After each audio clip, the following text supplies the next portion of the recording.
Sir आपण आरोपी पकडलेले आहेत नक्की काय करू जाऊ त्यांना काय त्यांचं काय बाकी ठीक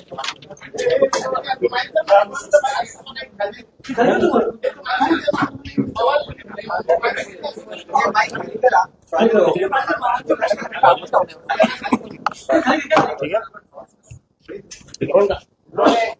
सर काय नक्की प्रकार आहे तिथे आरोपी आहेत ते नक्की कोण आहेत त्यांची पार्श्वभूमी काय आहे आणि कशा प्रकारे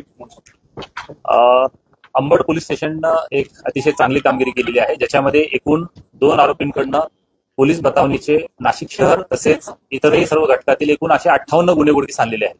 याच्यामध्ये यातले जे 2 आरोपी आहेत ज्यांना आता अंबड पोलिसांनी पकडलेलं आहे, त्यातलं एका आरोपीचं नाव आहे अमजद अली अकबर अली बेग आणि दुसरा जो आहे तो फैयाज इम्तियाज अन्सारी. हे दोघेही राहणार भिवंडी, जिल्हा ठाणे येथील आहेत. आमचे डीबीचे जे अंमलदार आहेत, पोलीस अंमलदार 2114 मयूर पवार यांना मिळालेल्या गोपनीय माहितीच्या आधारावरती आणि प्लस त्यांनी जे मी आपल्याला मगाशी सांगितलं त्यानुसार जे एकूणच पोलीस बतावणीचे मागच्या वर्षभरातले जे गुन्हे नाशिक शहर आयुक्तालय तसेच आजूबाजूच्या सर्व युनिट्समध्ये घडलेले असतील, मग त्याच्यामध्ये नाशिक ग्रामीण असेल, धुळे असेल किंवा आणखीनही इतर युनिट्समधल्या सर्व गुन्ह्यांचा त्या ठिकाणी त्यांनी अभ्यास केला होता.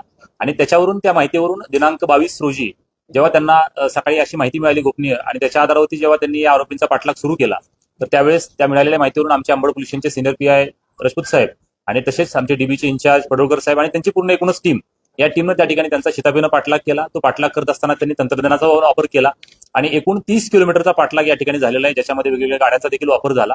आणि या 2 जे आरोपी आहेत यातले यांना आम्ही एक सापळा रचून त्यांना 30 किलोमीटर असा पाठलाग करून ओझरच्या तिथं त्या ठिकाणी साधारणपणे इंटरसेप्ट केला आणि इंटरसेप्ट करून तिथून आम्ही त्यांना अटक केलं. त्यांच्या अंगझडतीमध्ये आम्हाला त्या ठिकाणी काही गोष्टी मिळाल्या आणि जेव्हा आम्ही फर्दर त्यात इंट्रोगेट केलं, अगदी आणखी नंतर तपास जेव्हा केला तेव्हा त्याच्यानंतर त्यांच्याकडून एकूण आतापर्यंत 10 गुन्ह्यांमधला मिळून 20 तोळ्याचा म्हणजे 201 ग्रॅमचा साधारणपणे मुद्देमाल त्या ठिकाणी आम्हाला मिळालेला आहे, ज्याच्यामध्ये एकूण 30 लाख किमतीचं सोनं हे हस्तगत त्या ठिकाणी झालेलं आहे. आणि या 30 लाख किमतीच्या सोन्यामध्ये एकूण जर आपण गुन्ह्यांची संख्या बघितली तर नाशिक शहर आयुक्तालयातले एकूण 42, नाशिक ग्रामीण मधले 10, धुळे शहर मधले 5 आणि एक कर्नाटक राज्यामधला पण एक 2024चा एक गुन्हा आहे, ज्याच्यामध्ये तिथल्या पोलीस अधिकाऱ्यांवरती अटॅक करून हे लोक पळून आले होते, तो देखील गुन्हा त्या ठिकाणी उघडकीस आलेला आहे. असे एकूण 58 गुन्हे हे पोलीस बतावणी तसेच चेन स्नॅचिंगचे आतापर्यंत उघडकीस आलेले आहेत. आणि यांचा आरोपींचा आमच्याकडे आता 28 तारखेपर्यंत PCR आहे. फर्दर तपासामध्ये अजून त्यांच्याकडून काही आमच्याकडून रिकव्हरी आणि प्लस अजून इतर काही गुन्ह्यांचा देखील छडा त्या ठिकाणी लागू शकतो अशी आम्हाला अपेक्षा आहे. सर यांचे आणखी कोण साथीदार आहेत आणि यामध्ये सोनारांचा देखील सहभाग आहे, कशा प्रकारे याच्यामध्ये अद्याप पावेतो झालेल्या तपासावरून असं साधारणपणे सकृतदर्शन निष्पन्न होतं की यांचे अजून इतर 4 साथीदार आहेत. एकूण फील्डवरती यांचे काम करणारे अजून इतर 3 साथीदार होते आणि प्लस त्याच्या व्यतिरिक्त एक महिला साथीदार पण आहे, जी की यातलं जे सोनं जे आहे ते सोनं पुढे फर्दर हे करण्याचं ट्रान्सफर करण्याचं काम करत होती. एकंदरीतच आतापर्यंत केलेल्या तपासावरून ही एक ऑर्गनाइज क्राईम सिंडिकेट आहे आणि एक टोळी अशा पद्धतीने व्यावसायिकरित्या कार्यरत होती असं निष्पन्न होतं. त्याच्यामुळे आम्ही याच्यामध्ये मोक्का देखील लावण्याचं प्रयोजन त्या ठिकाणी करत आहोत आणि कायदेशीर बाबी तपासून त्याच्यामध्ये त्या बाबतीत देखील कारवाई केली जाईल.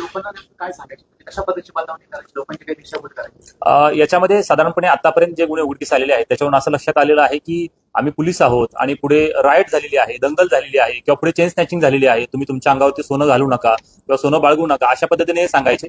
शक्यतोवर जे कोणी वृद्ध नागरिक असतील, मग त्याच्यामध्ये स्त्री असू देत किंवा पुरुष असू देत, अशा पद्धतीच्या ज्येष्ठ नागरिकांना ते टार्गेट करायचे आणि त्यांचा विश्वास बसावा म्हणून त्यांचाच एखादा कुठला साथीदार असेल तर त्या साथीदाराला त्या ठिकाणी त्याचं सोनं स्वतः काढून द्यायला सांगायचे आणि हातचालाकीची ट्रिक वापरून त्याच्यामध्ये त्या सोन्याचा ते अपहार करायचे. अशा पद्धती साधारणपणे मूळ निष्पन्न झाले.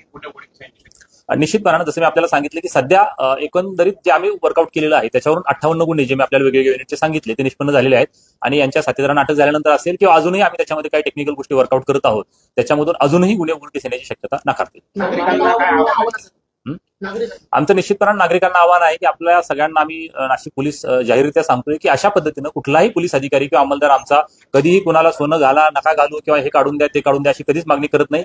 इव्हन आमची आपल्या सर्व समस्त मीडिया कर्मींनाही विनंती आहे की आपल्या माध्यमातून देखील ही जनजागृती होणं गरजेचं आहे की अशा पद्धतीनं जर कोणी आपल्याला आवाहन करत असेल की पुढे काहीतरी चालू आहे आणि पुढे काहीतरी चालू आहे आणि तुम्ही सोनं अंगावर बाळगू नका, सोनं काढून द्या, तर कृपा करून अशा कुठल्याही भूलथापांना आपण बळी पडू नका. आपली जी मौल्यवान हार्ड अर्न जी आपली प्रॉपर्टी आहे ती कृपा करून आपण गमावू नका आणि अशा पद्धतीने कुठलाही पोलीस अधिकारी कधी कुणाला आवाहन करत.